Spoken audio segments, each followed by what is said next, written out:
எல்லாருக்கும் வணக்கம். Welcome back to my channel. Hope எல்லோரும் நல்லா இருக்கீங்கன்னு நினைக்கிறேன். இந்த vlog வந்து ஆஃப்டர்நூன் லஞ்ச் ப்ரிப்பேர் பண்ணதுலேருந்து எடுத்தது. அன்றைக்கி ஆஃப்டர்நூனுக்கு வந்து ரொம்ப சிம்பிளாக சௌச்சோ வச்சு தான் வந்து கூட்டு ரெடி பண்ணியிருந்தேன். இங்கே வெஜிடபிள்லாம் வந்து நான் பார்த்த வரைக்கும் எல்லாமே கொஞ்சம் பெரிய சைஸாக தான் இருக்கும். ஒரு 2 நாளுக்கு வந்து நம்ம வச்சு யூஸ் பண்ணுற மாதிரி இருக்கும். இந்த சௌச்சோவே வந்து 2ஆக கட் பண்ணி இன்றைக்கி பாதி செஞ்சுட்டு இன்னொன்று நாள் தான் வந்து பாதி செய்யணும். பாக்கி இருக்கிற பாதியை வந்து மறுநாள் வந்து சட்னி மாதிரி ரெடி பண்ணிவிடுவேன். ஏன்னா ரொம்ப நாளும் வந்து அது வைக்க முடியாது. இந்த கூட்டு வந்து 1 pot ரெசிபி தான். ஸோ குக்கர்லேயே வந்து பருப்பு சௌச்சோ எல்லாத்தையும் வந்து கட் பண்ணி போட்டுருவேன். வெங்காயம் தக்காளியுமே வந்து அதிலே கட் பண்ணி போட்டுருவேன். பருப்பை மட்டும் வந்து ஒரு 1/2 hour முன்னாடியே வந்து ஊற வச்சுருவேன். எப்போயாவது சாப்பாடுலாம் செய்ய ரொம்ப டயர்டாக இருந்துச்சுன்னா வந்து இந்த மாதிரி ரெசிபி பண்ணி விட்ருவேன். ஏன்னா இது ஒரு 1/4 மணி நேரம் வேலை தான். குக்கரில் எல்லாத்தையும் போட்டால் வந்து ஒரு 1/2 hourக்குள்ளே ரெடி ஆகிடும். குக்கரை மூடி வச்சுட்டு அடுத்தது வந்து தொட்டுக்கைக்கு வந்து பீட்ரூட் பொரியல் தான் பண்ண போகிறேன். இந்த பீட்ரூட் கேரட்லாம் வந்து சீவிரத்துக்கு அலுப்பு பட்டுட்டே வந்து பீட்ரூட்டை முக்கவாசி வந்து வறுவல் மாதிரி பண்ணிவிடுவேன். சில நேரத்தில் ஹஸ்பண்ட் ஹெல்ப்புக்கு கூப்பிட்டுப்பேன் இந்த பீட்ரூட் கேரட்லாம் சீவிரத்துக்கு. அவங்களும் பார்த்தாங்க இது சரிப்பட்டு வராதுன்னு சொல்லிட்டு ஒரு ஃபுட் கிரேட்டர் மிஷின் மாதிரி வாங்கி கொடுத்துட்டாங்க. நாங்கள் ஃபஸ்ட்டு ஃபுட் கிரேட்டர் வந்து வால்மார்ட்டில் தான் பார்த்தோம். அந்த டைமில் வந்து அது அவைலபிளாக இல்லை. அதுக்கப்புறம் காஸ்கோ வெப்சைட்டில் பார்க்கும்போது வந்து அவைலபிளாக இருந்துச்சு. சரி வாங்கி ட்ரை பண்ணி பார்க்கலாம் அப்படின்னு சொல்லிட்டு ஆர்டர் போட்டிருந்தோம். ரேட்டுமே வந்து கம்மியாக தான் இருந்துச்சு. அரௌண்ட் $30 கிட்ட தான் வந்து வந்துருந்துச்சு. இந்த மாதிரி ஒரு கண்டெய்னருக்குள்ளே வந்து ஒரு 4-5 ஷேப் இருக்கிற மாதிரி சின்ன சைஸ் பெரிய சைஸ் அந்த மாதிரி எல்லாம் கொடுத்துருந்தாங்க.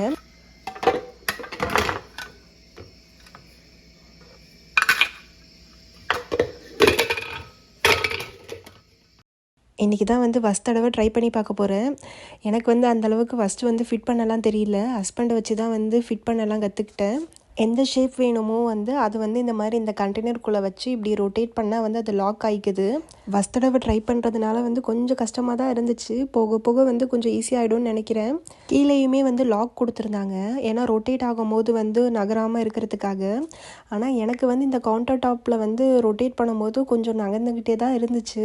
வெஜிடபிள் போடுறதுக்கு வந்து மேலே வந்து ஒரு ஹோல் மாதிரி இருக்குது. அதுக்குள்ளே போட்டுட்டு ஒரு பிளாஸ்டிக் பாக்ஸ் மாதிரி இருக்குது. அதை ப்ரெஸ் பண்ணிவிட்டு வந்து ரொட்டேட் பண்ண வேண்டியதான். அந்த கீழே விழும்போது தான் வந்து ஃபுல்லாக கவுண்டர் டாப் ஃபுல்லாக வந்து விழுந்துருது. நானும் ஃபஸ்ட்டு பவுல் வச்சு பார்த்தேன். அது செட் ஆகலான்னு சொல்லிட்டு தான் பிளேட் வச்சு பார்த்தேன். அதுவுமே வந்து கீழே எல்லா இடத்துலையும் வந்து விழுற மாதிரி தான் இருக்குது. மற்ற எந்த கலராக இருந்தால் கூட ஒன்றும் தெரியாது. அதுவும் கவுண்டர் டாப் வந்து ஒயிட் கலராக இருக்கிறதுனால ஏதாச்சும் ஒரு இது பட்டாலே வந்து ரொம்ப கரையாயிடுது. அதை க்ளீன் பண்ணுறதே வந்து பெரிய வேலையாக இருக்குது. கையோடையே வந்து அந்த க்ளீனிங் வேலையும் முடிச்சிட்டேன். இல்லைனா அதுக்கப்புறம் வந்து ரொம்ப கரையாயிடும். டிஷ்யூ பேப்பரில் வந்து நமக்கு நார்மலாக இது பண்ணாலே வந்து ஈஸியாக வந்துருச்சு. ஆனால் இந்த பீட்ரூட்டோட சைஸ் வந்து கொஞ்சம் பெருசாக இருந்துச்சு. கொஞ்சம் சின்ன சைஸ் கூட போட்டிருந்துருக்கலாம் போல். அதுக்கப்புறம் அதை எடுத்துகிட்டு போடுறதுக்கு வந்து கொஞ்சம் சோம்பேறித்தனமாக இருந்துச்சு. சரி இப்போ அடுத்த தடவை பார்த்துக்கலாம் அப்படின்னு சொல்லிட்டு அதையே வச்சு பண்ணிட்டேன். நார்மலாக இந்த கையில் பீட்ரூட்டை பொடிச்சிட்டு சீவுறதை விட இது கொஞ்சம் எனக்கு வந்து கொஞ்சம் ஈஸியாக இருக்கிற மாதிரி இருக்குது. ஏன்னா வந்து ரொட்டேட் பண்ணுறது மட்டும்தான் வேலை. மற்றபடி இந்த ஃபுட் கிரியேட்டரில் வந்து நிறைய பண்ணலான்னு சொல்லிட்டு போட்டிருந்துச்சு. இனிமேல் தான் வந்து சிப்ஸ்லாம் வந்து போட்டு ட்ரை பண்ணி பார்க்கணும். அடுத்தது வந்து சௌச்சோ கூட்டும் ரெடி ஆயிடுச்சு. அதுக்கு வந்து தாளிப்பு வந்து வடவை வச்சு தான் வந்து நான் தாளிப்பு கொடுத்துருந்தேன். கடைசியில் வந்து சௌச்சோ கூட்டுக்குமே வந்து தேங்காய் சோம்பெல்லாம் வந்து மிக்சியில் போட்டு அரைச்சி தான் ஊற்றுவேன். ஆனால் ஏற்கனவே வந்து கொஞ்சம் கூட்டு அதிகமாக இருக்கிற மாதிரி இருந்துச்சு. இதில் தேங்காய் எல்லாம் போட்டால் வந்து அதிகமாகிடும்னு சொல்லிட்டு அப்படியே வந்து தாளிச்சிட்டேன். இந்த சுண்டைக்காய் வந்து போன வாரம் தமிழ் கடைக்கு போனப்போ இருந்துச்சு. அது பார்த்தா வந்து ஒரு பெரிய பாக்ஸ் ஃபுல்லாக தான் வந்து எடுக்கிற மாதிரி இருந்துச்சு. சரி ஃப்ரிட்ஜுக்குள்ளே வச்சு யூஸ் பண்ணலான்னு சொல்லிட்டு வாங்கிட்டு வந்தேன். என்னதான் இந்த சுண்டைக்காய் வந்து குழம்பு கூட்டுலலாம் போட்டாலுமே வந்து அந்தளவுக்கு தீர மாட்டேங்குது. அதனால டெய்லிக்கும் வந்து ஹஸ்பண்டுக்கு ஒரு மதியம் 12 மணிக்கிட்ட வந்து தயிரில் வந்து சுண்டைக்காவை போட்டு ஊற வச்சுருவேன். 2 hours அப்புறம் வந்து அப்படியே மோர் குடிக்கிற மாதிரி வந்து குடிச்சிட்றாங்க. அப்படி தான் வந்து காலி பண்ணிக்கிட்டு இருக்கேன். அன்றைக்கி அப்படியே வந்து ஈவினிங் கொஞ்சம் க்ராசரி எல்லாம் வாங்குகிற வேலை இருந்துச்சு. இப்போ இங்கே வேறு வின்டர் வேறு ஸ்டார்ட் ஆனதுலேருந்து வந்து ஈவினிங் வந்து ஒரு 4க்கு மேலேயே வந்து வெளியே போக முடியல. இப்போ இந்த வீடியோ எடுக்கும்போது வந்து ஈவினிங் வந்து ஒரு 5 தான் ஆணுச்சு. ஆனால் அப்போவே பாருங்கள் எவ்வளோ செம்மையாக இருட்டிடுச்சுன்னு. டெம்பரேச்சருமே வந்து மைனஸில் தான் இருக்குது ஈவினிங்க்கு மேலே. ஹஸ்பண்ட் தான் வந்து க்ராசரி வாங்க போயிருந்தாங்க. நானும் பாப்பாவும் வந்து எங்கள் வீட்டுக்கு பக்கத்துலேயே வந்து ஒரு கடை இருக்குது, அங்கே தான் வந்திருந்தோம். மெயினாக நாங்கள் இந்த கடைக்கு வந்து தனியாக வந்ததே வந்து பாப்பா வந்து ஒரு 2 நாளாக வந்து எனக்கு இது வேணும் அப்படின்னு சொல்லிட்டு கேட்டுக்கிட்டே இருக்கா. அவள் கேட்குறத பார்த்து எனக்கே கொஞ்சம் ஷாக்கிங்காக தான் இருந்துச்சு. மேக்கப் செட் தான் வந்து கேட்டுக்கிட்டு இருக்கா. இந்த டிவியில் பார்க்குறத வச்சுட்டு வந்து வேணும்னு சொல்லிட்டு கேட்குறா. சரி அவள் ஆசைப்படுறா அப்படின்னு சொல்லிட்டு வாங்கி கொடுக்கறதுக்காக தான் வந்து நான் அவளை கடைக்கு அழைச்சிட்டு வந்திருந்தேன். எனக்கே இதெல்லாம் பற்றி ஒன்றும் நாலேஜ் கிடையாது. கடையில் போய் பார்த்தா வந்து அவ்வளோ இது வச்சுருக்காங்க. ரேட்டுமே வந்து கொஞ்சம் ஜாஸ்தியாக தான் இருக்குது. ஏன்னா வந்து நான் பிராண்டடான கடைக்கு தான் வந்து வந்திருந்தேன். அவள் ஸ்கின்னுக்கு வேற போடுறோம், ஏதாவது வந்து இஷ்யூ வந்துடக்கூடாது அப்படின்னு சொல்லிட்டு தான் வந்து கொஞ்சம் பிராண்டடாக நான் பார்த்தேன். அவள் ஆசைப்பட்ட மாதிரியே வந்து ஒரு ஐஷேடோ பேலட் ஒன்று வாங்கிட்டேன். அதில் வந்து கிட்டத்தட்ட ஒரு 20 கலர்ஸ் கிட்ட வந்துருந்துச்சு. சரி அதேவே வந்து ஹைக்கு சீக்ஸ்க்கெலாம் வந்து போட்டு மேனேஜ் பண்ணிக்கலாம் அப்படின்னு சொல்லிட்டு அது ஒன்று வாங்கிட்டு வந்துட்டேன். ஹஸ்பண்ட் க்ராசரிலாம் வந்து வாங்கி முடிக்கிறதுக்குள்ளே வந்து நாங்களும் இந்த பர்ச்சேஸ்லாம் முடிச்சிட்டோம். அதுக்கப்புறம் வந்து 2 பேரும் சேர்ந்து அப்படியே வீட்டுக்கு வந்தாச்சு. வீட்டுக்கு வந்தோன்னே வந்து வேலையை இந்த வாங்கிட்டு வந்த வெஜிடபிள்ஸ்லாம் வந்து எடுத்து ஃப்ரிட்ஜுக்குள்ளே வைக்கிறது தான். காய்கறிலாம் வந்து அந்தளவுக்கு பெருசாக வந்து ஒன்றும் அந்த கடையில் இல்லை. ஏன்னா நம்ம இந்தியன் கடைக்கு போனால் தான் வந்து நம்ம ஊர் வெஜிடபிள்ஸ்லாம் கிடைக்கும். இது போனது வந்து பாகிஸ்தானி கடை. ஸோ அதனால் வந்து வெஜிடபிள்ஸ்லாம் வந்து கம்மியாக தான் எடுத்துகிட்டு வந்திருந்தாங்க.